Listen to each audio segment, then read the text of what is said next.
objektif, pegangan setia, diafragma, cermin, rakit, pegangan mikroskop.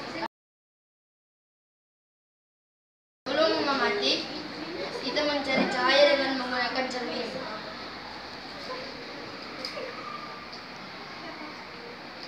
Kalau cahaya sudah terlihat, kita ambil kaca preparat. Kemudian kaca preparat dijepit di penjepit setia seperti ini.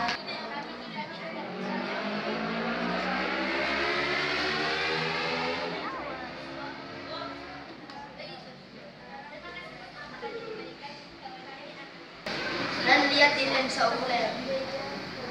Kalau belum fokus, kita fokuskan dengan memutar skrup pengarah kasar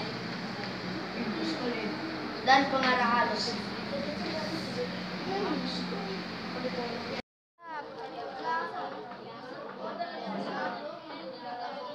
Putar-putar DP fokus.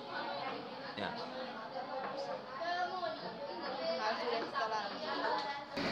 Demikian hasil mempresentasikan bagian mikroskop dan langkah-langkah. Terima kasih.